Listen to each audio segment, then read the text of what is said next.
Hello, നമസ്കാരം. എല്ലാവർക്കും ജഷി വയനാട് സ്റ്റോറീസിലേക്ക് ഹൃദയപൂർവ്വം സ്വാഗതം. കേൾക്കൂ കേൾക്കൂ കേട്ടുകൊണ്ടേയിരിക്കൂ, ഞാനും നിങ്ങളും നമ്മുടെ കഥകൾ. നിങ്ങളിപ്പോൾ കേട്ടുകൊണ്ടിരിക്കുന്നത് നീണ്ടകര എന്ന സസ്പെൻസ് ത്രില്ലർ നോവലാണ്. അധ്യായം 23 എല്ലാവർക്കും ഒരിക്കൽ കൂടി സ്വാഗതം. താൻ തൻ്റെ പണി നോക്കി പോടോ പോലീസേ, ഇത് ഞങ്ങളുടെ പള്ളിക്കാരിയാണ്. എന്തു വേണമെന്ന് ഞങ്ങൾക്കറിയാം.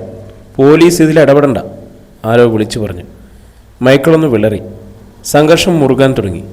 ഇനി ഏതു നിമിഷവും അടിവയ്ക്കാം എന്ന അവസ്ഥ വന്നു. ഇരു കൂട്ടരും വിട്ടുവീഴ്ചയ്ക്ക് തയ്യാറാകുന്നില്ല. പോലീസിൻ്റെ അകമ്പടി പിടിച്ച് ശവം പള്ളി സെമിത്തേരിയിൽ മൂടിയാൽ ഞങ്ങളത് മാന്തിയെടുത്ത് നിങ്ങളുടെ വീട്ടുമുറ്റത്ത് കൊണ്ടുവന്ന് വയ്ക്കും ക്ലീറ്റസ് മുതലാളി. അത് പറഞ്ഞത് അവതക്കുട്ടിയാണ്. ക്ലീറ്റസ് മൈക്കിളിനെ നോക്കി. എങ്കിൽ അത് തന്നെ ഒന്ന് കാണട്ടെ, തല്ലി ഓടുക്കല്ലാതിനെ. വേണ്ട, അച്ഛൻ ഇടപെട്ടു. പള്ളിയങ്കണത്തിനൊരു പ്രശ്നം ഉണ്ടാക്കാൻ ഞാൻ സമ്മതിക്കത്തില്ല. താൻ പോടോ കത്തനാരെ, ക്ലീറ്റസ് കൈ ചൂണ്ടി. എന്ത് വേണമെന്ന് ഞാൻ തീരുമാനിച്ചോളാം. ഇങ്ങനെ ക്ലീറ്റസ് ഓരോന്ന് തീരുമാനിച്ചതുകൊണ്ടാണ് ജനങ്ങളിപ്പോൾ നിങ്ങൾക്കെതിരായത്, അച്ഛൻ പറഞ്ഞു. അവരോട് മാന്യമായി സംസാരിച്ചു നോക്ക്. ചിലപ്പോൾ സമ്മതിച്ചാലോ? അതിനെൻ്റെ പട്ടി വരും. താൻ തന്നെ പണി നോക്ക്. വൃദ്ധ പുരോഹിതൻ്റെ മുഖത്ത് അപ്പോഴും ശാന്തതയായിരുന്നു. ഇതാണ് ക്ലീറ്റസെ പറയുന്നത്, വിതയ്ക്കുന്നതേ കൊയ്യുമെന്ന്. ഔസേപ്പിൻ്റെ മകളെ ഇവിടെ അടക്കം ചെയ്യണമെന്ന് പറഞ്ഞപ്പോൾ താനല്ലേ ആദ്യം എതിർത്തത്. അതിൻ്റെ ഫലമായതൊക്കെ. മരിച്ചു കഴിഞ്ഞാലെങ്കിലും മനുഷ്യർ സമന്മാരാണെന്ന് താനെങ്കിലും ഇനിയെങ്കിലും ഒന്ന് ബോധ്യപ്പെട്ടുവെങ്കിൽ ഞാൻ ഇവരോട് ഒന്നുകൂടി സംസാരിക്കാം. വേണ്ട, ഒരുത്തൻ്റെയും ഔദാര്യം കൊണ്ട് എനിക്കെൻ്റെ മകളെ അടക്കണ്ട. ക്ലീറ്റസ് തിരിഞ്ഞ് ശവക്കുഴി എടുത്തവരെ നോക്കി. ഈ കുഴി ഇങ്ങനെ തന്നെ കിടക്കട്ടെ. എനിക്ക് ചിലരെ ഇതിനുള്ളിൽ തന്നെ മൂടാനുണ്ട്. നിങ്ങൾ തെമ്മാടിക്കുഴിയിൽ എൻ്റെ മോളെ അടക്ക്. മോസസ് ആളുകൾക്കിടയിലൂടെ മുന്നിലെത്തി. പാപ്പച്ചി മുതലാളി, നിങ്ങളുടെ തെറ്റുകൾ നിങ്ങൾക്ക് ബോധ്യപ്പെട്ടുവെങ്കിൽ സിൽവിയെ ഇവിടെ അടക്കുന്നില്ല, ആർക്കും എതിർപ്പില്ല. നീ പോടാ പട്ടി. ഇവരെ മുന്നിൽ നിർത്തി കളിപ്പിച്ചത് നീയായിരുന്നു അല്ലേ? എങ്കിൽ കേട്ടടോ, എൻ്റെ മകളെ തെമ്മാടിക്കുഴിയിലേ അടക്കുന്നുള്ളൂ ഞാൻ. പകരം ഈ കുഴി നിനക്ക് വേണ്ടി മാറ്റി വെച്ചേക്കൂടെ ഞാൻ. സന്തോഷം. ആളുകൾ നോക്കി നിൽക്കെ ഇനിയൊരു വഴക്ക് വേണ്ടെന്ന് കരുതി അവൻ പിന്മാറി. സിൽവിയുടെ മൃതദേഹം തെമ്മാടിക്കുഴിയിൽ സംസ്കരിച്ചു. ആളുകൾ പിരിഞ്ഞുപോയി. രാത്രി ക്ലീറ്റസിൻ്റെ ബംഗ്ലാവ്. ലോണിൽ അയാൾക്കൊപ്പം SP മൈക്കിളുണ്ടായിരുന്നു. മൈക്കിളെ, എൻ്റെ മകളെ കൊന്നത് സേട്ടാണ് എന്നെനിക്ക് ഉറപ്പുണ്ട്. പക്ഷെ അവൻ ഈ കേരളത്തിൽ നിന്ന് ഇനി മടങ്ങരുത്. മാത്രമല്ല, എനിക്കെതിരെ നിൽക്കുന്ന ഈ നീണ്ടകരയിലെ തെണ്ടികളെ കൊണ്ട് ഞാൻ എൻ്റെ കാല് പിടിപ്പിക്കും. 2 വർഷം മുമ്പത്തേതുപോലെ ഒരു കളി കളിക്കാൻ പോവുകയാണ് ഞാൻ. അന്നത്തെ എല്ലാത്തിനെയും ഒരുത്തനേ ഉള്ളൂ സാക്ഷി, ഔസേപ്പ്. ഇന്നവൻ ജീവനോടില്ല. ഒരിക്കൽ കൂടി ഇവിടെ ചോര കൊണ്ട് ചുവക്കണം, എങ്കിലേ എല്ലാം എൻ്റെ കാൽക്കീഴിലെത്തും. ആ ചോരപ്പുഴയിൽ എൻ്റെ ശത്രുക്കളൊന്നുകൂടെ പിടഞ്ഞു വീഴണം. ഞാൻ കളി തുടങ്ങിയാണ്, മുന്നോട്ടും പിന്നോട്ടും നോക്കാതെ. അതിനിടയിൽ തീർക്കേണ്ടവരെ പേരുകൾ മനസ്സിൽ കുറിച്ചിട്ട് കഴിഞ്ഞു. മുതലാളി, മൈക്കിൾ ഭീതിയോടെ വിളിച്ചു. വേണ്ട, മിണ്ടരുത് നീ. ഞാൻ പറയുന്നതനുസരിച്ചാൽ മാത്രം മതി. അന്ന് ഞാൻ പൂഴ്ത്തിവെച്ച ആയുധങ്ങൾ പുറത്തെടുക്കേണ്ട നേരമായിരിക്കുന്നു. ക്ലീറ്റസിൻ്റെ കണ്ണുകളിൽ വന്യമായൊരു തിളക്കം SP ഞെട്ടിച്ചു കളഞ്ഞു. അധ്യായം 54. പോലീസ് സൂപ്രണ്ട് മൈക്കിൾ ക്ലീറ്റസിൻ്റെ മുഖത്തേക്ക് തന്നെ നോക്കിയിരുന്നു. പറഞ്ഞു നിർത്തിയതിൻ്റെ കിതപ്പോടെ മദ്യക്കുപ്പി വായിലേക്കെടുത്ത് കമഴ്ത്തി. ലോണിൽ തെളിഞ്ഞു നിൽക്കുന്ന ലൈറ്റുകൾ പോലും ചുവപ്പ് നിറമാകുന്നത് പോലെ മൈക്കിളിന് തോന്നി. ചോരയുടെ ചുവപ്പ്. മദ്യക്കുപ്പി താഴെ വെച്ച് പുറംകൈ കൊണ്ട് ചുണ്ടു തുടച്ചിട്ട് ക്ലീറ്റസ് തുറന്നു. താൻ പോയിക്കോടോ മൈക്കിളെ, ഞാൻ പറഞ്ഞതുപോലെ തന്നെ പ്രവർത്തിച്ചിരിക്കും. ക്ലീറ്റസ് ഒന്നുകൂടി തുറച്ചു നോക്കിയ ശേഷമാണ് മൈക്കിൾ പോയത്. ക്ലീറ്റസ് എണീറ്റ് ഒരു വന്യമൃഗത്തിനെ പോലെ ലോണിൽ ഉലാത്തുവാൻ തുടങ്ങി. ആ നേരത്ത് മോസസും ഔസേപ്പും കൂടി സംസാരിച്ചു കൊണ്ടിരിക്കുന്നത് സിൽവിയുടെ മരണത്തെക്കുറിച്ചായിരുന്നു. എന്നാലും ആരാ അത് ചെയ്തത്? നിനക്കെന്തെങ്കിലും സംശയം തോന്നുന്നുണ്ടാടാ മോസസെ? ഔസേപ്പ് തലയിൽ പതിയെ തലോടി. ഏതാനും ദിവസത്തെ കുറ്റിമുടി, മുഖത്ത് അതുപോലെ തന്നെ കുറ്റിരോമങ്ങൾ. മുംബൈയിൽ നിന്നും ക്ലീറ്റസിനെ തിരക്കി ചിലരൊക്കെ വന്നിരുന്നു. അവരും ക്ലീറ്റസിൽ തമ്മിൽ തെറ്റുപോലും. അതിൻ്റെ പ്രതികാരത്തിന് അവർ ചെയ്തതാവും, മോസസ് പറഞ്ഞു. എന്നാലും സൂക്ഷിക്കണം മോസസെ. ക്ലീറ്റസിന് മേലും കീഴും നോക്കത്തില്ല. നീണ്ടകരയിലെ സകലരോടും അയാൾക്ക് പകയും ദേഷ്യവും ഉണ്ടാവും. കാതറീനെ ഇനി അയാൾ ഉപദ്രവിക്കും. ക്ലീറ്റസിനെ മറ്റാരേക്കാളും അറിയുന്നവനെ ഞാൻ. മോസസ് ഒന്ന് മൂളി. പിറ്റേന്ന് കാതറിൻ അപ്പനെ കാണാൻ വന്നു. കുറച്ച് രൂപയും അവൾ കൊണ്ടുവന്നിരുന്നു. ഞാൻ കടലിൽ പോയി മീൻ പിടിച്ചിട്ട് ഇന്നുവരെ അപ്പൻ്റെ കയ്യിലൊന്നും തരാൻ പറ്റിയില്ല. അതുകൊണ്ടാണ് ഞാനിത് കൊണ്ടുവന്നത്. അവൾ 50-ൻ്റെ ഒരു കെട്ട് നോട്ട് അപ്പൻ്റെ കയ്യിൽ വെച്ച് കൊടുത്തു. അത് വേണ്ട മോളെ, എനിക്കിപ്പോൾ എന്തിനാ കാശ്? അയാൾ അങ്ങനെ പറഞ്ഞെങ്കിലും ഔസേപ്പ് അത് വാങ്ങുക തന്നെ ചെയ്തു. അപ്പോൾ അയാളുടെ കണ്ണുകളിൽ 2 തുള്ളി കണ്ണുനീര് തിളങ്ങിയിരുന്നു. മോസസ് കായൽക്കരയിലിരിക്കുകയായിരുന്നു. കൂറ്റുവലപ്പാടിൽ നിന്നും മീൻ പിടിക്കുന്ന വള്ളങ്ങളിലായിരുന്നു ശ്രദ്ധ. കാതറിൻ അങ്ങോട്ട് ചെന്നു. ഇതെന്താ ഇത്ര വലിയൊരു ആലോചന? പുഞ്ചിരിച്ചുകൊണ്ട് അവൻ മുഖം തിരിഞ്ഞു. നിന്നെക്കുറിച്ചായിരുന്നു പെണ്ണെ. ഓ പിന്നെ. അവൾ മുഖത്ത് കൃത്രിമ ഭാവം വരുത്തി. അതന്നെ. അവൻ അവളുടെ കൈ പിടിച്ച് തൻ്റെ അരികിലിരുത്തി. ഇന്നലെ അച്ഛൻ എന്നോട് പ്രത്യേകം പറഞ്ഞു, നിന്നെ ശ്രദ്ധിക്കണമെന്തിന്. അതെന്തിന്? ക്ലീറ്റസ് മുതലാളി ആൻ്റണിയുടെ കൂടെ എന്തൊക്കെയാണ് ഇനിയിപ്പം ചെയ്തു കൂട്ടണമെന്ന് അറിയില്ലല്ലോ. ഇല്ല ചായ, ആൻ്റണി ഇനി എന്നെ ഉപദ്രവിക്കാൻ വരുമെന്ന് തോന്നണില്ല. മോസസ് ഞെട്ടലിൽ അവളെ നോക്കി. നീ എന്നതാ പറഞ്ഞത്?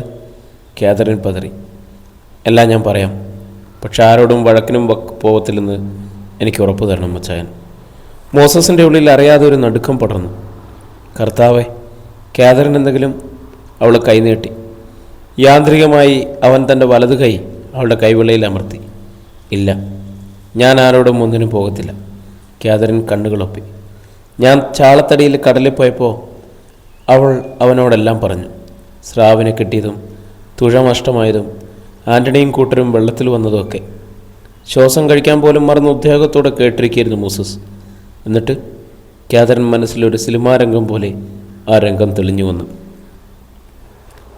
വള്ളത്തിൽ നിന്നും ചാളത്തടിയിലേക്ക് ചാടിയ ആൻ്റണി കാതറിനെ കടന്നു പിടിച്ചു. പട്ടിയുടെ മോളെ, ഒത്തിരി കാലത്തെ എൻ്റെ പരിശ്രമത്തിൻ്റെ ഫലം ഇന്നാടി കിട്ടാൻ പോണത്. കാതറിൻ കുതറി. ആൻ്റണി പിടിമുറുക്കി. ചാളത്തടി ആടിയുലഞ്ഞു. പിടിവലിക്കിടയിൽ ഇരുവരും കടലിൽ വീണു. എന്നിട്ടും ആൻ്റണി പിടിവിട്ടില്ല. കാലുകൾ കൊണ്ട് ശക്തമായി തുഴഞ്ഞ് അവളുമായി അവൻ മേലേക്ക് ഉയർന്നു. കാതറിന് ശ്വാസം മുട്ടി. വള്ളത്തിൽ അവശേഷിച്ചിരുന്ന 3 പേരിൽ ഒരാളൊരു കയറെറിഞ്ഞു കൊടുത്തു. ആൻ്റണി അതിൽ പിടിച്ചു. ഇതിൻ്റെ പരിഭ്രമത്തിനിടയിൽ കാതറിൻ 2-3 കവിള് വെള്ളം കുടിച്ചിരുന്നു. മറ്റുള്ളവർ ചേർന്ന് അവർ ഇരുവരെയും വെള്ളത്തിലേക്ക് വലിച്ചു കയറ്റി. കാതറിൻ തളർന്നു പോയിരുന്നു. ഇനി എന്തായാലും ഒരു പരീക്ഷണത്തിന് ഞങ്ങളില്ലടി. ആൻ്റണി തല ശക്തിയിൽ കുടഞ്ഞു. അവൻ അവളുടെ കൈകളെ പിന്നിലേക്ക് പിടിച്ചു തിരിച്ച് കയറുകൊണ്ട് കെട്ടി. പിന്നെ ചാക്കുകെട്ട് പോലെ അവളെ വെള്ളത്തിലേക്ക് തള്ളി. അവൾക്കൊന്ന് ഞരങ്ങാനേ കഴിഞ്ഞുള്ളൂ. ഇനി വിട്ടോടാ, മറ്റുള്ളവർ നോക്കി ഗർജിച്ചു. എന്നാൽ ഒരു ബോട്ടിൻ്റെ ശബ്ദം കേട്ട് അവൾ ഞെട്ടിത്തിരിഞ്ഞു. അയ്യോ പോലീസ്, ഒരാൾ വിളിച്ചു പറഞ്ഞു. അപ്പോഴേക്കും ആ ചെറിയ സ്പീഡ് ബോട്ട് വെള്ളത്തിനരികിൽ വന്നു നിന്നു. അതിൽ നിന്നും തോക്ക് ചൂണ്ടി പോലീസ് ഉദ്യോഗസ്ഥർ വെള്ളത്തിലേക്ക് ചാടി. ഒറ്റയൊരുത്തൻ അനങ്ങിപ്പോകരുത്. കാതറിൻ ബുദ്ധിമുട്ടി തലതിരിച്ചു നോക്കി. അപരിചിതരായ പോലീസുകാർ. കീഴടങ്ങാതെ ആൻ്റണിക്കും മറ്റും കഴിയില്ലായിരുന്നു. 2 പേരുടെ കൈകൾ വീതം ചേർത്ത് വിലങ്ങ് വെച്ച് ഒരു ബോട്ടിൽ കയറ്റി കാതറിനെ അഴിച്ചുവിട്ടു. കാതറിൻ ആശ്വാസത്തോടെ നിശ്വസിച്ചു. ദൈവം മുന്നിൽ പ്രത്യക്ഷപ്പെട്ടതുപോലെയാണ് അപ്പോൾ അവൾക്ക് തോന്നിയത്. നിന്നെ ഞങ്ങൾ കരയിൽ ചുണ്ടെന്ന് വിടണോ? ഒരു പോലീസ് ഉദ്യോഗസ്ഥൻ തിരക്കി. വേണ്ട സാറേ, ഞാൻ ചാളത്തടിയിൽ പോയിക്കോളാം.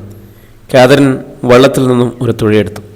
ശരിയെങ്കിൽ നീണ്ട കരയിൽ ആരും ഈ സംഭവം അറിയണ്ട. ഇനിയൊരിക്കലും ഈ ആൻ്റണിയെ കൊണ്ട് നിങ്ങൾക്കാർക്കും ഒരു ദ്രോഹം ഉണ്ടാകാൻ പോകുന്നില്ല. ഇല്ലടി, എപ്പോൾ നീണ്ട കരയിലും വന്നാലും നിന്നെ ഞാൻ പൊക്കോടി. ബോട്ടിലിരുന്ന് ആൻ്റണി അലറി വിളിച്ചു. അടുത്ത നിമിഷം തൊട്ടടുത്തിരുന്ന പോലീസുകാരൻ അവൻ്റെ മുഖം അടച്ചൊന്ന് കൊടുത്തു. വടക്കട റാസ്കൽ. അവരെയും കൊണ്ട് ബോട്ട് അകന്നു പോകുന്നത് ചാളത്തടിയിലിരുന്ന് കാതറിൻ കണ്ടു. പിന്നെ സമയം കളയാതെ കരയിലേക്ക് തുഴഞ്ഞു. അതാ ചായ ഉണ്ടായത്, കാതറിൻ പറഞ്ഞു. അതുകൊണ്ട് ആൻ്റണിയുടെ ശല്യം ഇനി ഉണ്ടാകത്തില്ലെന്ന് ഞാൻ പറഞ്ഞത്. മോസസ് അണപ്പല്ലുകൾ കടിച്ചമർത്തി ഞെരിക്കുന്നത് കാതറിൻ കണ്ടു. അച്ചായ, ഭീതിയോടെ അവൾ വിളിച്ചു. ക്ലീറ്റസ്, ഇനി അവനെ ജീവനോടെ വെച്ചിരുന്നിട്ട് കാര്യമില്ല. അന്നേരം ആ പോലീസുകാർ വന്നില്ലായിരുന്നതിൽ അവൾ അവൻ്റെ കയ്യിൽ മുറുകി പിടിച്ചു. ഏതായാലും മാതാവിൻ്റെ കൃപ കൊണ്ടൊന്നും പറ്റിയില്ലല്ലോ. വഴക്കിന് പോകത്തില്ലെന്ന് എനിക്ക് വാക്ക് തന്നത് അച്ചായൻ, അവൾ ഓർമ്മിച്ചു. മോസസ് ഒന്നും അടങ്ങി. കുറച്ചു നേരം കൂടി അവിടെ സംസാരിച്ചിരുന്നിട്ട് കാതറിൻ മടങ്ങുമ്പോൾ മോസസും കൂടെ പോയി. ഇത്തരം ഒരവസരം പ്രതീക്ഷിച്ചിരുന്നത് പോലെ ലീലാമ്മ ഔസേപ്പിൻ്റെ അടുത്ത് വന്നു. അച്ഛനോട് കാര്യം പറയണമെന്ന് കുറച്ച് ദിവസമായി ഞാൻ ചിന്തിക്കുന്നു. ഔസേപ്പ് മുഖമുയർത്തി അവളെ നോക്കി. അയാളുടെ അസുഖം ഇപ്പോൾ ഏതാണ്ട് മാറിയ മട്ടാണ്. ഞാൻ ക്ലീറ്റസിൻ്റെ അടുത്ത് പോയിരുന്നു. ഔസേപ്പ് ഒന്ന് ഞെട്ടി. എന്തിന്? ഇന്നത്തെ ഒരു പുതിയ ബോട്ടിൻ്റെ വില വേണം എന്ന് പറയുവാൻ. എൻ്റെ അപ്പം സമ്പാദിച്ചത് അയാൾക്ക് വെറുതെ കൊടുക്കണ്ടല്ലോ. എന്നിട്ട് അന്ന് ആ ദുഷ്ടൻ എന്നോട് പെരുമാറിയത് എങ്ങനെ? എന്നിട്ട് അയാളെന്ത് പറഞ്ഞു? പണം തരാമെന്നൊന്നും പറഞ്ഞിട്ടില്ല. ഒരാഴ്ചയ്ക്കുള്ളിൽ കിട്ടിയിരിക്കണമെന്ന് ഞാൻ പറഞ്ഞു പോന്നു. മോസസ് ഒന്നും ഇതൊന്നും അറിഞ്ഞിട്ടില്ലല്ലോ? ഇല്ല, അറിയരുത്. ഔസേപ്പ് പറഞ്ഞു നിർത്തിയതും വാതുക്കലൊരു ചലനം. ഇരുവരും ഞെട്ടിത്തിരിഞ്ഞ് അങ്ങോട്ട് നോക്കി. മോസസ് അവൻ രണ്ടുപേരുടെയും മുഖത്തേക്ക് മാറി മാറി നോക്കി. വിളറിപ്പോയി ഇരുവരും. ഇങ്ങനെ ഒരു ചതിയുടെ കഥയുണ്ടെന്ന് നിങ്ങൾ ആരും എന്താ എന്നോട് പറയാതിരുന്നത്? അവൻ്റെ കണ്ണുകൾ കത്തി. അവർക്കാർക്കും അതിന് മറുപടി പറയാൻ കഴിഞ്ഞില്ല. അവൻ ഔസേപ്പിൻ്റെ മുന്നിലെത്തി. ആ കണ്ണുകളിലേക്ക് സൂക്ഷിച്ചു നോക്കി. എല്ലാം അറിഞ്ഞുകൊണ്ട് തന്നെയാ എന്നെ പണ്ടേ ക്ലീറ്റസിൻ്റെ കീഴിൽ ജോലിക്ക് ചേർത്തത് അല്ലേ? അതെ. ഔസേപ്പിൻ്റെ ശബ്ദം ഉറച്ചതായിരുന്നു. അതെന്തിനെന്ന് നീ ഇപ്പോൾ ചോദിക്കരുത്. പറയാം ഒരിക്കൽ. പക്ഷെ നിൻ്റെ അമ്മയ്ക്ക് ക്ലീറ്റസ് പണം കൊടുക്കാനുണ്ടെന്നുള്ളത് സത്യം. അത് നീ വാങ്ങണം. അച്ചായ, ലീലാമ്മ ഇടക്കേറി വിളിച്ചു. സാരമില്ലടി ലീലാമ്മേ, മോസസ് ചെന്ന് ചോദിച്ചാലേ അയാൾ പണം കൊടുക്കൂ. എനിക്കുറപ്പാ. അത് കേട്ടതേ കൊടുങ്കാറ്റായി അവൻ പുറത്തേക്ക് പാഞ്ഞു. വിഹ്വലതയോടെ ലീലാമ്മ ഔസേപ്പിനെ നോക്കി. അയാളുടെ ചുണ്ടിലൊരു ചിരിയുണ്ടായിരുന്നു. വർഷങ്ങൾക്ക് മുമ്പ് ഇവിടെ വെച്ച് സംഭവിച്ചതായിരുന്നു അപ്പോൾ അയാളുടെ മനസ്സിൽ. ക്ലീറ്റസും മന്ത്രോസും കൂടി ലീലാമ്മയെ കൊല്ലാൻ വരും എന്നറിഞ്ഞപ്പോൾ ഒരു കോഴിയുടെ കഴുത്തറുത്ത് താൻ പായലൊഴിച്ചിട്ട് ലീലാമ്മയെ ഒളിപ്പിച്ച് നിർത്തി. അല്പം കഴിഞ്ഞപ്പോൾ കൊലവിളിയുമായിട്ട് അവരെത്തുകയും ചെയ്തു. താൻ പറഞ്ഞത് അവർ വിശ്വസിച്ചു. പക്ഷേ രായ്ക്കു രാമാനം താൻ ലീലാമ്മയെ ഇവിടെ നിന്നും മാറ്റി. പിന്നെ രഹസ്യമായി അവൾക്ക് ചെലവിന് വക എത്തിച്ചു കൊടുത്തിരുന്നു. മോസസിനെ ക്ലീറ്റസിനെ പരിചയപ്പെടുത്തി കൊടുത്തത് താനാണ്. അയാൾക്ക് വേണ്ടി പ്രവർത്തിക്കാൻ അവനോട് പറഞ്ഞതും താനാണ്. അങ്ങനെ തോന്നിയത് കൊണ്ടാണല്ലോ ഇന്നും താൻ ജീവിച്ചിരിക്കുന്നത്. അച്ചായ, ലീലാമ്മ വിളിച്ചപ്പോൾ ഔസേപ്പ് ഞെട്ടിയുണർന്നു. മോസസ് എന്തെങ്കിലും കുഴപ്പത്തിൽ ചെന്നയാടുവോ? ഇല്ല, എനിക്ക് ഉറപ്പുണ്ട്. അപ്പോൾ ക്ലീറ്റസിൻ്റെ ബംഗ്ലാവിലെത്തിയിരുന്നു മോസസ്. മുറ്റത്ത് കാറ് കണ്ടില്ല. ക്ലീറ്റസ് അവിടെ ഇല്ലെന്നുള്ള സംശയമായി മോസസിന്. അവൻ ബെല്ലമർത്തി കാത്തു നിന്നു. തെയ്യാമയാണ് വാതിൽ തുറന്നത്. ക്ലീറ്റസ് മുതലാളി രാവിലെ പോയതാ, നിർവികാര സ്വരത്തിൽ അവർ പറഞ്ഞു. ഒന്നും പറയാതെ അവൻ പിന്തിരിഞ്ഞു. അപ്പോൾ തൻ്റെ ഐസ് ഫാക്ടറിക്കരികിലെ സ്വകാര്യ മുറിയിലിരുന്ന് അവസാന അംഗത്തിനുള്ള പദ്ധതികൾ ആസൂത്രണം ചെയ്യുകയായിരുന്നു ക്ലീറ്റസ്. അയാൾക്ക് മുന്നിൽ രണ്ടുപേരിയ്ക്കുന്നുണ്ടായിരുന്നു, വിക്ടറും പൂക്കുഞ്ഞും. വലതു കൈ നഷ്ടപ്പെട്ടെങ്കിലും നീണ്ട കരയിലേക്ക് തിരിച്ചു വരണമെന്ന്, തൻ്റെ കൈവെട്ടി അജ്ഞാതനായ മൊട്ടത്തലയിനെ വകവരുത്തണമെന്നും പകയോടെ ചിന്തിച്ചിരിക്കുകയായിരുന്നു പൂക്കുഞ്ഞ്. ആ സമയത്താണ് ക്ലീറ്റസിൻ്റെ സന്ദേശം ലഭിച്ച വിക്ടർ പൂക്കുഞ്ഞിനെ തേടിയെത്തിയത്. രാവിലെ തന്നെ ഇരുവരും നീണ്ടകരയിൽ ബസ്സിറങ്ങിയിരുന്നു. ഈ ഓപ്പറേഷന് എന്തേ യൂസഫിനെ ഒഴിവാക്കാനാണ് ക്ലീറ്റസിന് തോന്നിയത്. കാരണം അയാളുടെ പഴയകാല ചരിത്രങ്ങളൊന്നും അറിയില്ല. യഥാർത്ഥ പേര് യൂസഫ് ഖാൻ എന്ന് തന്നെയാണോ എന്നറിയില്ല. നാടും വീടും അറിയില്ല. കുറച്ച് ദിവസം കൂടെ നിന്നെന്ന് കരുതി കണ്ണടച്ച് വിശ്വസിക്കാൻ പറ്റുമോ? ആൻ്റണിക്ക് എന്തോ ആപത്ത് പണിഞ്ഞിട്ടുണ്ടെന്ന് എനിക്ക് ഉറപ്പാണ്. ക്ലീറ്റസ് വിക്ടറിനെ നോക്കി. തൻ്റെ കവളിലെ മുറിപ്പാടിൽ തടവിക്കൊണ്ട് നിൽക്കുകയായിരുന്നു അയാൾ. കോങ്കണ്ണൻ പൂങ്കുഞ്ഞിനാകട്ടെ ഒറ്റ കൈ കൂടിയായപ്പോൾ കൂടുതൽ ഭീകരത തോന്നി. അതുകൊണ്ട് ക്ലീറ്റസ് തുടരുകയായിരുന്നു.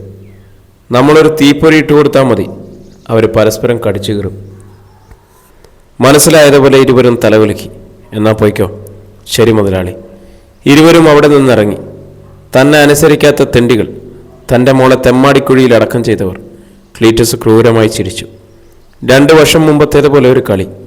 അവസാനം എല്ലാവരും തൻ്റെ കാൽക്കീഴിൽ. യുദ്ധം കഴിയുമ്പോൾ തനിക്ക് ഭീഷണിയായി മോസസോ അവൻ്റെ അമ്മയോ ആരും ഉണ്ടാവില്ല. ഇത്രയും കാലം കബളിച്ചു രക്ഷപ്പെട്ട കാതറിൻ ഉണ്ടായിരിക്കില്ല. മുംബൈയിൽ വന്ന സേട്ടും ഉണ്ടായിരിക്കില്ല. വിക്ടറും പൂക്കുഞ്ഞും അപ്പോൾ നീണ്ടകര ഹാർബറിലൂടെ നെഞ്ചും വിരിച്ച് നടക്കുകയായിരുന്നു. ഒത്തിരി നാളിനു ശേഷം അവരെ കാണുന്നതിൽ ആളുകൾ തുറച്ചു നോക്കി. പൂങ്കുഞ്ഞിൻ്റെ ഒറ്റക്കൈ കണ്ടപ്പോൾ അവരുടെ നെറ്റി ചുളിഞ്ഞു. കാതറിനെ കടന്നു പിടിച്ചതിൻ്റെ പിറ്റേന്ന് രാവിലെ ഹാർബറിൽ തൂങ്ങിയാടിയ കൈ അത് പൂക്കുഞ്ഞിൻ്റേതായിരുന്നു. ട്രോളിംഗ് നിരോധനം തീരാറായതിനാൽ എല്ലാവരും പണിയിലായിരുന്നു. വലകളുടെ കേടുപാടുകളൊക്കെ തീർത്തു കഴിഞ്ഞ് മുഖമുയർത്തി നോക്കിയതല്ലാതെ വിക്ടറേയും പൂക്കുഞ്ഞിനെയും ആരും അത്ര കാര്യമാക്കിയില്ല. അങ്ങനെ മുന്നോട്ട് നടന്ന അവരുടെ മുന്നിലേക്കാണ് ക്ലീറ്റസിനെ തേടിയിറങ്ങിയ മോസസ് വന്നു വിട്ടിയത്. അവരെ കണ്ടതും അവൻ നിന്നു, നെറ്റിച്ചുളിഞ്ഞു. ഒത്തിരി കാലം കാത്തിരുന്ന ഇരകൾ മുന്നിൽ വന്നു പെട്ടതുപോലെ ഒരു ഭാവം മിന്നിപ്പൊലിഞ്ഞു. മോസസിൻ്റെ മനസ്സിൽ ഇരുണ്ട കടൽ തെളിഞ്ഞു. ഉരുവിൽ നിന്നും ചരക്ക് കൊണ്ടുവരാൻ എന്ന മട്ടിൽ തന്നെ കടലിൽ കൊണ്ടുപോയത് ഇവരാണ്. എന്നിട്ട് ആന്റണിയുടെ കൂടെ ചേർന്ന് കൊല്ലാൻ. ഔസേപ്പച്ചായനെ രക്ഷിച്ചതിൻ്റെ പക തീർക്കാൻ ക്ലീറ്റസ് നിയോഗിച്ചത് ഇവരെയാണ്. ഭാഗ്യം ഒന്നുകൊണ്ട് മാത്രം താൻ രക്ഷപ്പെട്ടു. എങ്കിലും ഇവരോടുള്ള കണക്ക് ഇനിയും ബാക്കിയാണല്ലോ. മോസസിനെ കണ്ടപ്പോൾ അറിയാതെ അവരുടെ കാലുകളുടെ വേഗത കുറഞ്ഞു. അവർ കണ്ണുകൾ കൊണ്ട് സംസാരിച്ചു.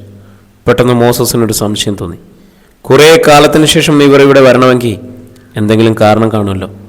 ക്ലീറ്റസ് വിളിച്ചു വരുത്തിയതാവില്ലേ ഇവരെ? എന്തിന്? ആ ചോദ്യം മനസ്സിൽ വന്നതും മോസസ് അവർക്ക് നേരെ കുതിച്ചു. അധ്യായം 55. എടാ, മോസസ് ഗർജിച്ചു. വിക്ടറും പൂക്കുഞ്ഞും കുടുങ്ങി. ഹാർബറിൽ ഉണ്ടായിരുന്നവരൊക്കെ തലതിരിഞ്ഞു നോക്കി. വന്യമായൊരു ഭാവത്തിൽ വിക്ടറിനെയും പൂക്കുഞ്ഞിനെയും നേരെ കുതിച്ചെത്തുന്ന മോസസ്. അവർക്ക് തിരിഞ്ഞോടാനുള്ള അവസരം കിട്ടിയില്ല. അതിനു മുമ്പ് തന്നെ മോസസ് അവരുടെ ഷട്ടിൽ കുത്തിപ്പിടിച്ചു കഴിഞ്ഞിരുന്നു. കുറേ കാലമായി നിങ്ങളെ കാത്തിരിക്കുകയായിരുന്നു ഞാൻ. പണ്ടത്തേതിന് ചില സമ്മാനങ്ങൾ തരാം. എന്നാൽ ഇന്ന് എനിക്കറിയണം മറ്റു ചില കാര്യങ്ങളുണ്ട്. എന്തിനാ നീയൊക്കെ ഇപ്പോഴിങ്ങോട്ട് വന്നത്? ക്ലീറ്റസ് എന്താ നിങ്ങളെ ഏൽപ്പിച്ചിരിക്കുന്ന ജോലി? ഞങ്ങൾക്ക് മനസ്സുണ്ടായിട്ടാ വന്നത്. ഇതൊക്കെ ചോദിക്കാൻ നീ ആരാ? പൂക്കുഞ്ഞൊച്ചയുയർത്തി. മോസസിന് കടിച്ചു കയറാനുള്ള ആവേശം ഉണ്ടായിരുന്നു അയാളുടെ മുഖത്ത്. ഒപ്പം തനിക്ക് ആകെയുള്ള ഇടതു കൈ കൊണ്ട് പൂക്കുഞ്ഞ് മോസസിനെ പിടിപിടിപ്പിക്കാൻ ശ്രമിച്ചു. കഴിഞ്ഞില്ല.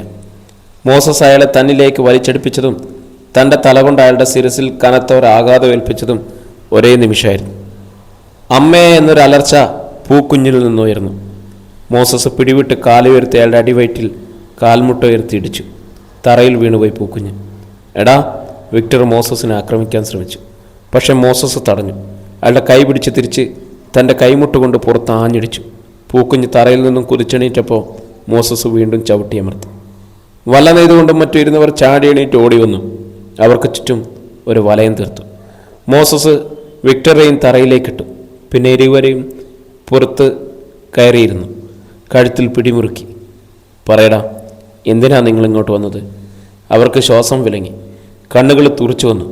അവൻ്റെ കൈകൾ പിടിപിടിക്കാനുള്ള ശ്രമം പരാജയപ്പെട്ടു. പറഞ്ഞില്ലെങ്കിൽ രണ്ടിനെയും കൊന്നുകളയും ഞാൻ. മോസസിൻ്റെ മുഖം കെടുത്തു. ഞങ്ങൾ പറയാം. പൂക്കുഞ്ഞിൻ്റെ നാവിൽ നിന്നും വാക്കുകൾ ചിതറി വീണു. മോസസ് കൈ അയച്ചു. പൂക്കുഞ്ഞ്, വിക്ടർ മുന്നറിയിപ്പെന്നവണ്ണം അറിയിച്ചു. ഒപ്പം അവരിരുവരും ഒരുപോലെ കൈ ചുരുട്ടിയിടിച്ചു. മോസസ് പിന്നോട്ട് മലച്ചു. ആ കാലുകളെ ചിറകുകളാക്കി അവരിരുവരും ആളുകളെ വകഞ്ഞു മാറ്റി കുതിച്ചു പാഞ്ഞു. മോസസിന് അവരെ പിടികൂടാൻ കഴിഞ്ഞില്ല. മോസസ് അവിടെ കൂടിയവരോട് പറഞ്ഞു, എല്ലാവരും ഒന്ന് ശ്രദ്ധിച്ചോണം. ട്രോളിംഗ് നിരോധനം അവസാനിക്കുകയാണല്ലോ. തൊഴിലാളികൾ തൻ്റെ കൂടെ നിൽക്കില്ലെന്നും തൻ്റെ ബോട്ടിൽ പോകത്തില്ലെന്നും പറയുമ്പോൾ ക്ലീറ്റസ് മുതലാളി പുതിയ തന്ത്രങ്ങൾ മനയും. അത് എത്തരത്തിലാണെന്ന് പറയാൻ പറ്റുകയില്ല. അവർ തലയാട്ടി. എന്നിട്ട് ചിലരിൽ സന്ദേഹം ബാക്കി നിന്നു. സേവ്യരെ തിരക്കി. മോസസെ, ക്ലീറ്റസ് മുതലാളിയുടെ വീട്ടിൽ പോയില്ലെങ്കിൽ ഞങ്ങൾ പിന്നെ അയാളെ പൂർത്തിയാക്കാൻ അനുവദിക്കാതെ അവൻ അറിയിച്ചു. അച്ചായനെ ഇക്കാര്യത്തിൽ വിഷമിക്കണ്ട. നല്ല പുത്തൻ ബോട്ട് സമയമാകുമ്പോൾ ഇങ്ങ് വരും. ഗബ്രിയേൽ അച്ചായൻ ബോട്ട് വാങ്ങിച്ചിട്ടുണ്ട്. പക്ഷെ സമയത്തേ വരും. അവൻ്റെ വാക്കുകൾ അവർക്ക് വിശ്വാസമായിരുന്നു. അത് മതി മോസസെ. ഏതായാലും ക്ലീറ്റസ് മുതലാളിയുടെ ബോട്ടയിൽ ഇനി ഞങ്ങൾ പോണില്ല. മാത്രമല്ല, ഞങ്ങളൊക്കെ മോസസിന് കടക്കാരെ പോകും.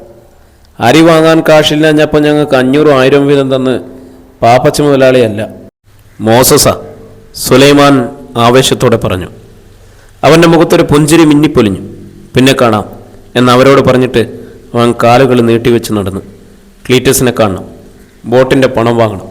അങ്ങനെ ചിന്തിച്ചുകൊണ്ട് മുന്നോട്ട് നടന്ന അവൻ്റെ മുന്നിൽ ഒരു വലിയ ശബ്ദത്തോടെ കാറ് ബ്രേക്കിട്ടു. മോസസ് തലയുയർത്തി നോക്കി. തേടിയ വള്ളിക്കാലിൽ ചുറ്റിയെന്ന് പറയുന്നത് പോലെ തൊട്ടു മുമ്പിൽ ക്ലീറ്റസിൻ്റെ കാറ്. മുന്നിൽ മോസസ് ആയതുകൊണ്ട് ഡ്രൈവർ മിണ്ടിയില്ല. എന്നാൽ ക്ലീറ്റസ് തല പുറത്തേക്കിട്ടു.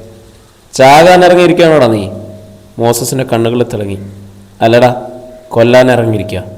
എന്താ? ആദ്യം തന്നെ കൊല്ലട്ടെ എന്ന് ചോദിച്ചുകൊണ്ട് അവൻ കാറിൻ്റെ പിന്നിലെ ഡോറിന് അരികിലെത്തി. നീ വണ്ടി വിടറ. ക്ലീറ്റസ് ഡ്രൈവർക്ക് നേരെ കയർത്തു. ദേ, വണ്ടി മുന്നോട്ടെടുത്ത നിന്നെ ചുരുട്ടിക്കുട്ടി കായലെറി ഞാൻ. മോസസ് കൈ കടത്തി അയാളുടെ ഷട്ടിൽ പിടിച്ചു. ഡ്രൈവർ അനങ്ങാതെയിരുന്നു. മോസസ് പിന്നിലെ ഡോറ് വലിച്ചു തുറന്നു. നിങ്ങളെത്തിരക്ക് ഒരുപാട് അലഞ്ഞിട്ട് വരിക പാപ്പച്ച മുതലാളി ഞാൻ. അതുകൊണ്ട് ഇങ്ങോട്ടൊന്ന് ഇറങ്ങിയട്ടെ. ക്ലീറ്റസിന് പേടി തോന്നി. എന്താ നിനക്ക് വേണ്ടത്?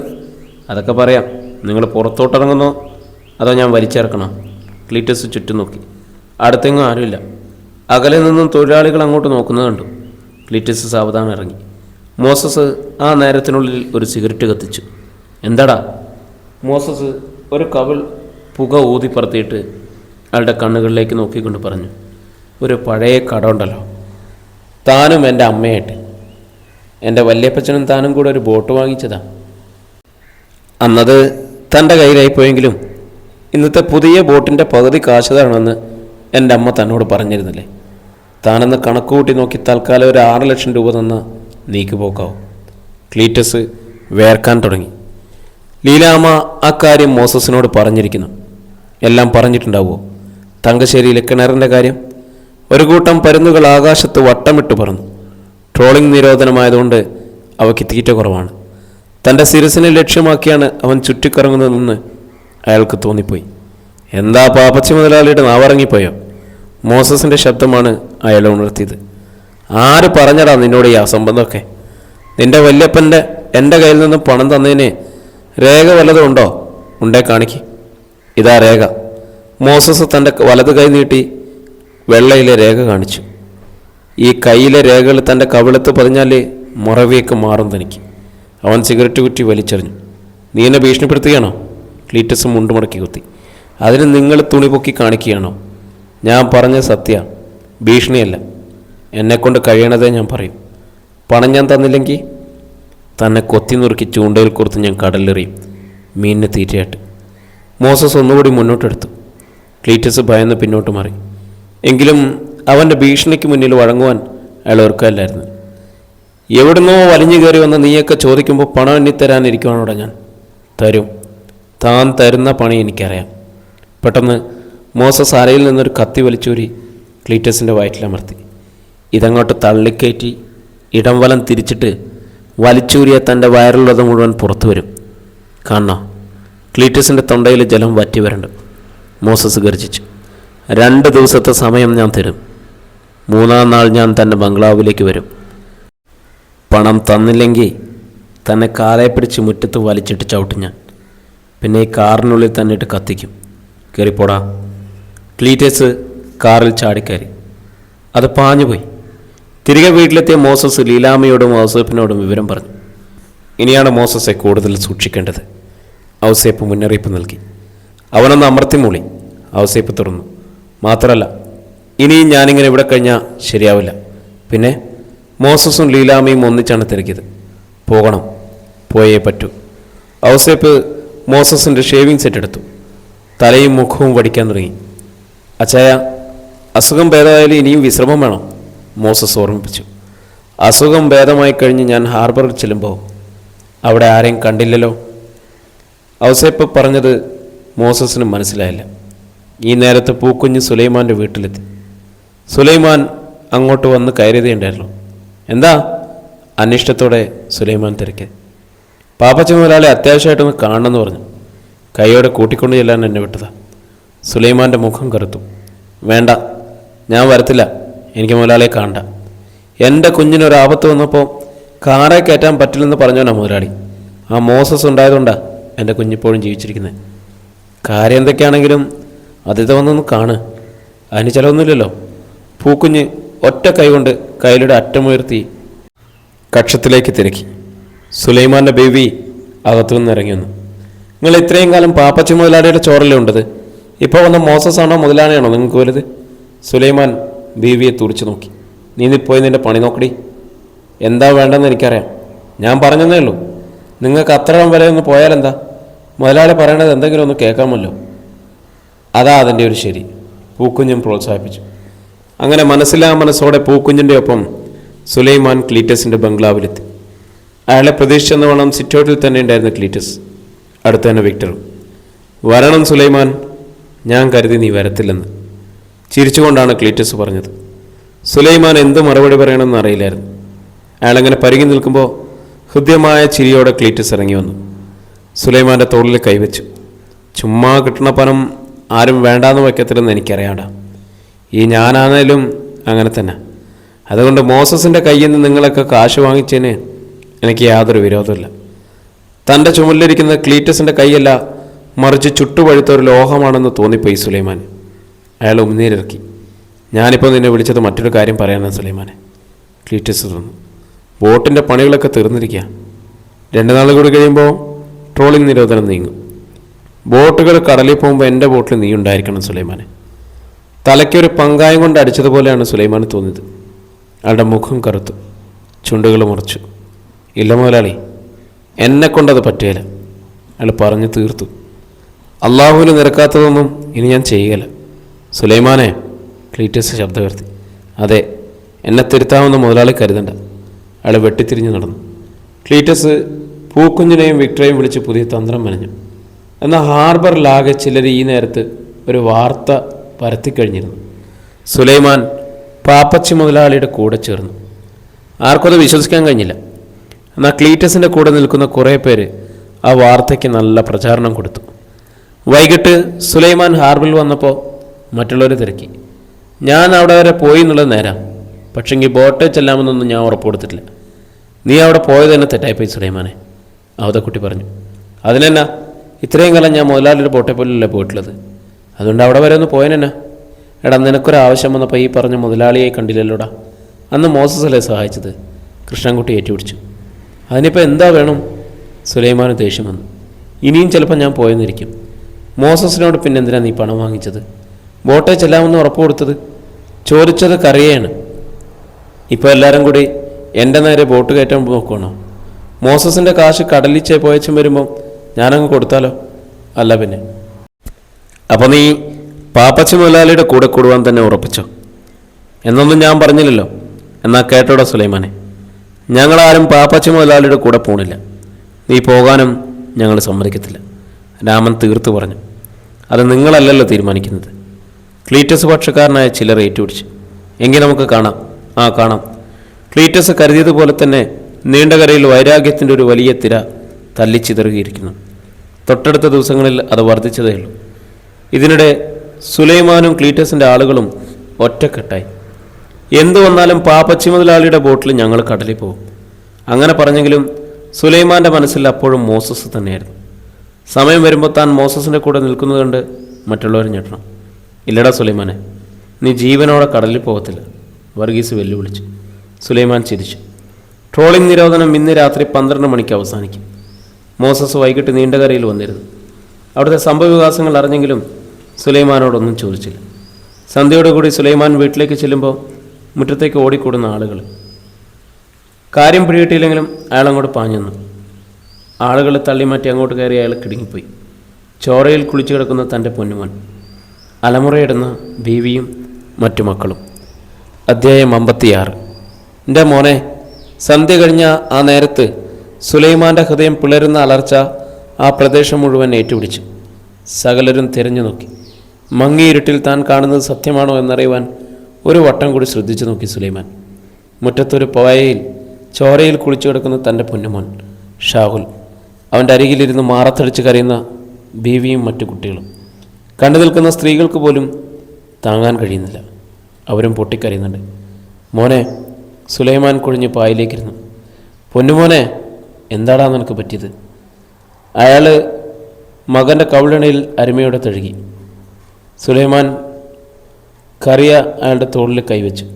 ഇങ്ങോട്ടൊന്ന് വാ, ഒരു കാര്യം പറയട്ടെ. കറിയ, നീ വേഗം ഒരു വണ്ടി വിളിച്ചോണ്ടോടാ, കുഞ്ഞിനെ ആശുപത്രി കൊണ്ടുപോകാൻ. ഇനിയിപ്പോൾ കറിയുടെ ശബ്ദം ചിലവിച്ചിരുന്നു. അതുകൊണ്ട് പ്രയോജനമൊന്നുമില്ലടാ. സുലൈമാൻ്റെ തലക്കുള്ളിലൊരു കൊടുങ്കാറ്റിരമ്പി. ആദ്യം കാണുന്ന പോലെ അയാൾ ചുറ്റും നിന്നിരുന്ന ഇരുൾ വീണ മുഖങ്ങളിലേക്ക് തുറിച്ചു നോക്കി. പിന്നെ ഹൃദയം പറഞ്ഞു പോകുന്ന ഒരു നിലവിളിയോടെ ഷാഹുലിനെ മാറോട് ചേർത്തു. സുലൈമാൻ്റെ ബീവി മോഹാലസ്യപ്പെട്ട് തറയിൽ വീണു. അവർക്കരികിൽ സ്ത്രീകൾ കുത്തിയിരുന്നു. ആരൊക്കെയോ ചേർന്ന് ഷാഹുലിനെ പായിൽ കിടത്തിയിട്ട് സുലൈമാനെ പിടിച്ചെഴുന്നേൽപ്പിച്ചു. തിണ്ണയിലിരുത്തി. പറ, ആരേലും ഒന്ന് പറഞ്ഞതാ എൻ്റെ മോൻ എന്താ ഉണ്ടായതെന്ന്. നെഞ്ചത്തടിച്ചുകൊണ്ട് സുലൈമാൻ യാചിച്ചു. ആർക്കും ശരിക്കൊന്നും അറിയത്തില്ല സുലൈമാനെ. കുട്ടികളെല്ലാം കൂടി കടൽത്തിട്ടയിൽ ക്രിക്കറ്റ് കളിക്കായിരുന്നു പോലും. പിന്നെ വർഗീസിൻ്റെ മോനും ഷാഹുലും കൂടെ കൽക്കെട്ടിന് മുകളിൽ ഇരിക്കുന്നവർ കണ്ടവരുണ്ട്. എന്നാൽ കുറച്ച് കഴിഞ്ഞപ്പോൾ കല്ലിൻ്റെ ഇടയിൽ ഷാഹുൽ മോൻ മുഴുവനും കേട്ടില്ല സുലൈമാൻ. അയാളുടെ മനസ്സിൽ വർഗീസിൻ്റെ മുഖമായിരുന്നു. ജീവനോടെ നീ കടലിൽ പോകത്തില്ലടാ എന്ന് വെല്ലുവിളിക്കുന്ന വർഗീസിൻ്റെ മുഖം. പിന്നെയൊരും പ്രതീക്ഷിക്കാത്ത ഒന്നാണ് അവിടെ നടന്നത്. സുലൈമാൻ കുതിച്ചെണീറ്റ് അകത്തേക്ക് പാഞ്ഞു. നിമിഷത്തിനുള്ളിൽ അയാൾ തിരിച്ചു വന്നപ്പോൾ കയ്യിലൊരു വെട്ടുകത്തി ഉണ്ടായിരുന്നു. സുലൈമാനെ, ആരോ വിളിച്ചു. നീ എന്താടായി കാണിക്കാൻ പോണത്? കൊല്ലും ഞാൻ. എൻ്റെ മോനോട് ഇത് ചെയ്തവനെ വെച്ചേക്കത്തില്ല. ആരൊക്കെയോ ചേർന്ന് അയാളെ തടയുവാൻ ശ്രമിച്ചു. പക്ഷേ അയാൾ വെട്ടുകത്തി വീശി. ആരും അടുത്തു വരരുത്, കൊല്ലും ഞാൻ. ഇപ്പം എല്ലാവരും എനിക്ക് ശത്രുക്കളാണ്. ആളുകൾ പിന്നോക്കം മാറി. സുലൈമാനെ, നിന്റെ ശത്രുക്കൾ ഞങ്ങളുടെ ശത്രുക്കളടാ. ഒരു ശബ്ദം കേട്ട് അയാൾ തിരിഞ്ഞു നോക്കി. ഇരുളിൽ നിന്നവരെ തിരിച്ചറിയാൻ അല്പം വൈകി. അവർ അയാളുടെ അടുത്തേക്ക് അല്പം കൂടി നീങ്ങി വന്നു. വിക്ടറും പൂക്കുഞ്ഞും. നിന്റെ കൂടെ ഞങ്ങളും ഉണ്ടാ, വിക്ടർ വീണ്ടും പറഞ്ഞു. സുലൈമാൻ ഒന്നും പറയാതെ കാലുകൾ ശീഘ്രം നീട്ടിവെച്ചു. അവരും പിന്നാലെ പാഞ്ഞു. ആ നേരത്ത് വർഗീസിൻ്റെ വീട്ടിൽ നിമിഷങ്ങൾ നടുങ്ങി നിൽക്കുകയായിരുന്നു. മകൻ്റെ മുടിയിൽ കുത്തിപ്പിടിച്ചിട്ട് ആ കാരണത്തൊന്ന് കൊടുത്തു അയാൾ. ഭാര്യയും മറ്റു മക്കളും അയാളെ പിടിച്ചു മാറ്റാൻ ശ്രമിച്ചെങ്കിലും കഴിഞ്ഞില്ല. കൊല്ലും ഇന്ന് ഞാനവനെ. അപ്പം ഞാനല്ല ഷാഹുലിനെ. അവൻ തേങ്ങി. പിന്നെ ആരടാ? അതെനിക്കറിയില്ല. ഞാൻ പോരുമ്പോഴും അവൻ അവിടെ തന്നെ ഇരിക്കുമായിരുന്നു. ഒരു മാമ വരുമെന്നും സൂത്രം കൊണ്ടുവരുമെന്നും പറഞ്ഞു. ജോസിൻ്റെ തേങ്ങൽ അടങ്ങുന്നില്ല. പക്ഷെ അത് വിശ്വസിക്കാനായില്ല വർഗീസിന്. അയാൾ മകൻ്റെ മുഖത്തേക്ക് തുറിച്ചു നോക്കി. ഇനി കുട്ടികൾ വേണ്ടെന്ന് തീരുമാനിച്ചിട്ടും അവസാനം അറിയാതെ ജന്മം കൊണ്ടുപോയവനാണിവൻ. കർത്താവ് ഇങ്ങനെ ഒന്നിനെ തന്നത് ഇതുപോലെ തന്നെ വിഷമിപ്പിക്കാൻ തന്നെയാണോ? പെട്ടെന്നാണ് മുറ്റത്തെ ഇരുളിൽ നിന്നും ഒരു ഗർജനം കേട്ടത്. വർഗീസേ! അയാൾ മാത്രമല്ല, ആ വീട്ടിലുണ്ടായിരുന്ന സകലരും കിടുങ്ങി വിറച്ചു. സുലൈമാൻ്റെ ശബ്ദം. അയാൾ വാതിക്കലേക്ക് ചെന്നു. പുറത്ത് വിളറി കത്തി നിൽക്കുന്ന ബൾബിൻ്റെ വെളിച്ചത്തിൽ കണ്ടു സുലൈമാൻ കയ്യിൽ വെട്ടുകത്തി. തൊട്ടു പിന്നിൽ വിക്ടറും പൂക്കുഞ്ഞു. എന്തേടാ നിൻ്റെ മോൻ? ജോസ്. എൻ്റെ ഷാഹുൽ മോനെ പകരമായിട്ട് എനിക്ക് അവൻ്റെ ജീവൻ വേണം. സുലൈമാൻ തിണ്ണയിലേക്ക് കയറി. സുലൈമാനെ, ഞാൻ പറയുന്നത് നീ ഒന്ന് കേൾക്ക്. എൻ്റെ മോനല്ല അങ്ങനെ ചെയ്തത്. അല്ലെങ്കിൽ തന്നെ ഒരു കുട്ടി മറ്റൊരു കുട്ടിയോട് ഇങ്ങനെയൊക്കെ ചെയ്യുമോ? വർഗീസ് വാതിക്കലൊരു തടസ്സമായി നിന്നു. മാറി നിൽക്കടാ, അല്ലെ നിന്നെ ഞാൻ കൊല്ലും. സുലൈമാൻ വെട്ടുകത്തി ഓങ്ങി. വിക്ടറും പൂക്കുഞ്ഞും കണ്ണുകൾ കൊണ്ട് സംസാരിച്ചുകൊണ്ട് മുറ്റത്ത് തന്നെ നിന്നതേ ഉള്ളൂ. വർഗീസ, മാറി നിൽക്ക്. അന്ത്യവാചകം പോലെയായിരുന്നു സുലൈമാൻ്റെ ശബ്ദം. സുലൈമാനെ, നീയൊന്ന് അടങ്ങ്. എന്തിനും നമുക്ക് പരിഹാരം ഉണ്ടാക്കാം. അയാളിൽ നിന്നും കണ്ണുകൾ പറിക്കാതെ വർഗീസ് പറഞ്ഞു. എന്തു പരിഹാരം? മരിച്ചുപോയ എൻ്റെ മോനെ തിരിച്ചു തരാൻ കഴിയോടാ നിനക്ക്? അതിനൊരു ഉത്തരം നൽകാൻ കഴിഞ്ഞില്ല വർഗീസ്. വീട്ടിനുള്ളിൽ അമ്മയ്ക്ക് പിന്നിലേക്ക് ഭീതിയോടെ ഒളിച്ചു നിന്ന് ജോസിനെ കണ്ടപ്പോൾ സുലൈമാൻ്റെ രക്തം തിളച്ചു. ഈ വീട്ടിലേതുപോലെ തൻ്റെ മോൻ ഷാഹുലും ഇവനും ഒന്നിച്ചു നടന്നിട്ട് മാറടാ. വർഗീസിനെ തള്ളി മാറ്റി സുലൈമാൻ അകത്തേക്ക് കുതിക്കാൻ ശ്രമിച്ചു. എന്നാൽ വർഗീസ് തടഞ്ഞു. ആ ക്ഷണം സുലൈമാൻ വെട്ടുകത്തി വീശി. വർഗീസ് താഴേക്ക് ഒഴിഞ്ഞു. വെട്ടുകത്തി കട്ടിളപ്പടിയിൽ പൊളിഞ്ഞിറങ്ങി. അവിടെ നിന്ന് വലിച്ചെടുക്കാൻ കഴിയും മുമ്പ് വർഗീസ് സുലൈമാനെ വട്ടം പിടിച്ചു. ഇരുവരും കൂടി തിണ്ണയിൽ നിന്ന് മുറ്റത്തേക്ക് മറിഞ്ഞു. സുലൈമാനെ സഹായിക്കാൻ വിക്ടറും പൂക്കുഞ്ഞും എത്തി. 3 പേരും കൂടി വർഗീസിനടിച്ചു. അയ്യോ, ഓടി വരണേ! വർഗീസിൻ്റെ ഭാര്യയും മക്കളും നിലവിളിച്ചു. വാതിലടച്ചോടി! അതിനിടെ വർഗീസ് വിളിച്ചു പറഞ്ഞു. പക്ഷെ പൂക്കുഞ്ഞ് ഒറ്റക്കൈ കൊണ്ട് കഴുത്തിൽ കുത്തിപ്പിടിച്ചതിനാൽ ശബ്ദം ഇടയ്ക്ക് വെച്ച് മുറിഞ്ഞുപോയി. വിക്ടറും പൂക്കുഞ്ഞും ചേർന്ന് വർഗീസിനെ പിടിച്ചമർത്തി. സുലൈമാൻ കൈചുരുട്ടി അയാളുടെ നെഞ്ചിൽ ആഞ്ഞാഞ്ഞിടിച്ചു. അലറിപ്പോയി വർഗീസ്. സുലൈമാനെ, ഇവൻ്റെ കാര്യം ഞങ്ങൾ നോക്കിക്കോളാം. ചെന്നാൽ ചെറുക്കനെ തീർത്തിച്ചു വാ, വിക്ടർ വിളിച്ചു പറഞ്ഞു. സുലൈമാൻ വെട്ടുകത്തിയുമായി വാതിക്കലേക്ക് പാഞ്ഞു. പെട്ടെന്ന് ആളുകൾ തള്ളിമാറ്റി ചാടി വീണ ഒരു മനുഷ്യൻ ഡോൾഫിനെ പോലെ തിണ്ണയിലേക്ക് പറന്നു വിടും. മേലേക്ക് വരുന്നു. സുലൈമാൻ്റെ കയ്യിൽ നിന്നും വെട്ടുകത്തി തെറിച്ചുപോയി. കോപത്തോടെ സുലൈമാൻ വെട്ടിത്തിരിഞ്ഞു. മുന്നിൽ മോസസ്. എന്താ സുലൈമാനിക്കായി കേട്ടുന്നത്? സത്യം എന്താണെന്നറിയാതെ അവൻ അയാളെ പിടിച്ചു നിർത്തി. സത്യം എന്താണെന്ന് എനിക്കറിയാം. നീ എന്നെ പഠിപ്പിക്കണ്ട. നിന്റെ പാട് നോക്കി പോടാ. സുലൈമാൻ കുതിറി. പക്ഷെ മോസസ് വിട്ടില്ല. അവനെ കണ്ടതും വിക്ടറും പൂക്കുഞ്ഞും ഇരുളിൽ മറഞ്ഞു കഴിഞ്ഞിരുന്നു. വിവിശതയോടെ തറയിൽ കുത്തിയിരിക്കുകയായിരുന്നു വർഗീസ്. ഇക്കവാ, ആ കൊച്ചുകുട്ടിയല്ല ഇത് ചെയ്തത്. നമുക്കത് കണ്ടുപിടിക്കാം. മോസസ് അയാളെ മുറ്റത്തേക്ക് പിടിച്ചിറക്കി. ഇല്ലടാ, അയാൾ അലറി. ഈ രാത്രി വിളിപ്പിക്കാൻ ഇവനെയും ഇവൻ്റെ കുടുംബത്തെയും സമ്മതിക്കത്തില്ലട ഞാൻ. കാതേ നുള്ളിക്കോടാ, സുലൈമാനാണ് പറയുന്നത്. വല്ല വിധേനയും മോസസ് അയാളെ പിടിച്ചുകൊണ്ടുപോയി. രാത്രി 12 മണി കഴിഞ്ഞു. ട്രോളിംഗ് നിരോധനം നീങ്ങിയിരിക്കുന്നു. കടലിലേക്ക് കുതിക്കുവാൻ കായലിൽ പെട്രോൾ നിറച്ച് കാത്തുകിടന്നിരുന്ന ബോട്ടുകൾക്കൊന്നും പക്ഷെ ജീവൻ വെച്ചില്ല. 2 വർഷങ്ങൾക്ക് മുമ്പുണ്ടായതുപോലെ ഒരു അവസ്ഥയാണോ നീണ്ടകരയിൽ സംജാതമാവുന്നതെന്ന് ചിലർക്കൊക്കെ സംശയമുണ്ടായി. ആ സംശയത്തെ ബലപ്പെടുത്താനെന്നവണ്ണം വർഗീസിൻ്റെ വീടിന് പിന്നിൽ ചില നിഴലുകൾ അനങ്ങി. അടുത്ത നിമിഷം അത്യുഗ്രമായ സ്ഫോടന ശബ്ദമായിരുന്നു. നീണ്ടകര നടുങ്ങി. ആളുകൾ ഉണർന്നു. അയൽക്കാർ കണ്ടത് കച്ചിത്തുറുവിനെ തീപിടിച്ച പോലെ നിന്ന് കത്തിയെരിയുന്ന വർഗീസിൻ്റെ വീടാണ്. അവരോടിക്കൂടി. കടലിൽ നിന്നും കിണറ്റിൽ നിന്നും വെള്ളം കോരിക്കൊണ്ടുവന്നൊഴിച്ച് തീ അണയ്ക്കുവാൻ ശ്രമിച്ചു. കഴിയുന്നില്ല. വർഗീസും കുടുംബവും ഉള്ളിൽ കുടുങ്ങിപ്പോയി എന്നവർക്ക് ഉറപ്പായി. വർഗീസേ വർഗീസേ എന്ന് ജനം വിളിച്ചു. പക്ഷെ അകത്തു നിന്നും ഒരു നിലവിളി പോലും കേട്ടില്ല. വിവരം അറിയിച്ചത് ആരാണെന്ന് അറിയില്ലെങ്കിലും 2 ഫയർ വാഗണുകൾ പാഞ്ഞെത്തി വീട്ടിന് നേരെ വെള്ളം ചീറ്റി വീണു. എന്നാൽ തീ അണഞ്ഞപ്പോഴേക്കും വീട് പൂർണ്ണമായും കത്തി നശിച്ചിരുന്നു. ASP മോഹൻരാജിൻ്റെ നേതൃത്വത്തിലുള്ള പോലീസും എത്തിക്കഴിഞ്ഞിരുന്നു. അവർ വീടിൻ്റെ അവശിഷ്ടങ്ങൾക്കിടയിൽ പരിശോധന നടത്തി. പക്ഷേ ശവശരീരങ്ങളുടെ യാതൊരു അവശിഷ്ടവും കണ്ടില്ല. ആ രാത്രി അങ്ങനെ തീർന്നു. പിറ്റേന്ന് സുലൈമാൻ്റെ മകൻ ഷാഹുലിൻ്റെ മൃതശരീരം പോസ്റ്റ്മോർട്ടം കഴിഞ്ഞ് കിട്ടി. ഖബറടക്കത്തിൽ കാതറീനും പങ്കെടുത്തിരുന്നു. അവിടെ വെച്ച് അവൾ മോസസിനെ കണ്ടു. 2 ദിവസങ്ങളായിരുന്നു അവർ തമ്മിൽ കണ്ടിട്ട്. കാതറിൻ മോസസിൻ്റെ വീട്ടിലേക്ക് പോയതില്ലായിരുന്നു. എന്തൊക്കെയാണ് മോസസ് ഈ നാണ്ടകരയിൽ നടക്കുന്നത്? വ്യസനത്തോടെ അവൾ ചോദിച്ചു. അവനൊന്ന് അമർത്തി മൂളിയതേ ഉള്ളൂ. ബോംബ് സ്ഫോടനത്തെക്കുറിച്ചും കാണാതായ കുടുംബത്തെക്കുറിച്ചും പോലീസ് അന്വേഷണം നടത്തി. പക്ഷെ അവരെ കണ്ടുകിട്ടിയിട്ടില്ല. എന്നാൽ പിറ്റേന്ന് രാത്രിയിൽ വീണ്ടും നീണ്ടകര സ്ഫോടനം കേട്ട് നെട്ടിയുണർന്നു. ഇത്തവണ അഗ്നിക്കിരയാക്കിയത് മുഹമ്മദിൻ്റെ പലചരക്ക് കടയായിരുന്നു. പകരത്തിന് പകരമാണെന്ന് പകരം വിധിയെഴുതി. ഒരു ക്രിസ്ത്യാനിയുടെ വീട് തകർത്തതിന് പകരം മുസൽമാൻ്റെ കട. നീണ്ടകരയിൽ ഏത് നിമിഷം ഒരു വർഗീയ സംഘടനത്തിലേക്ക് കാര്യങ്ങൾ നീങ്ങാവുന്ന അവസ്ഥ വരികയാണ്. വീണ്ടും പകല് പോയി, ഇരുട്ട് വന്നു. അപ്പോൾ ഹാർബറിൽ നിൽക്കുകയായിരുന്നു മോസസ്. അടുത്ത ദിവസം രാവിലെ കടലിൽ പോകുവാൻ തയ്യാറായിക്കൊള്ളാൻ തൊഴിലാളികളോട് പറയാൻ എത്തിയതായിരുന്നു അവൻ. ട്രോളിംഗ് നിരോധനം കഴിഞ്ഞിട്ടും നീണ്ടകരയിൽ നിന്നും ബോട്ടുകളൊന്നും കടലിൽ പോകാതിരുന്നതിനാൽ ഇവിടുത്തെ പാവപ്പെട്ട തൊഴിലാളികളെയാണ് അത് ബാധിക്കുന്നത്. ഗബ്രിയേൽ വാങ്ങിയ പുത്തൻ ബോട്ടുകൾ നാളെ ഹാർബറിലെത്തും. ഇപ്പോൾ കുളച്ചാൽ ബോട്ടുകൾ മീൻ വാരിക്കയറ്റുകയാണ്. പ്രശ്നങ്ങൾക്ക് കാരണം യൂണിയൻകാരുമായി ചർച്ചയോ നീണ്ടകരയിലെ തൊഴിലാളികളെ ബോട്ടിൽ ഉൾപ്പെടുത്തുകയോ ചെയ്യാതെ യഥേഷ്ടം വിഹരിക്കുകയാണ് അവർ. തൊഴിലാളികളുടെ യാത്ര പറഞ്ഞിട്ട് മോസസ് വീട്ടിലേക്ക് മടങ്ങി. എന്നാൽ ക്ലീറ്റസിൻ്റെ പക്ഷക്കാരായ ചില തൊഴിലാളികൾ അവനെ രഹസ്യമായി പിന്തുടർന്നു. അല്പം കഴിഞ്ഞപ്പോൾ വിക്ടറും പൂക്കുഞ്ഞും അവരുടെ ഒപ്പം കൂടി. അതൊന്നും അറിയാതെ ഇടവഴിയെ നടന്നു നീങ്ങിയ മോസസ് തൊട്ടടുത്ത ഒരു ഉഗ്രസ്ഫോടനം കണ്ട് കിടുങ്ങി. ഹൃദയം പിളരുന്നൊരു കാഴ്ചയായിരുന്നു. കരയുടെ വീട് ചൂട്ടുപോലെ കത്തിയേരിയുന്നു.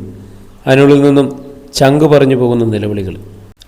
പെട്ടെന്ന് വേലികൾക്കിടയിലൂടെ ഒരാൾ ഇടവഴിയിലേക്ക് ചാടി. ബോംബെറിഞ്ഞവൻ നില്ലടാ അവിടെ!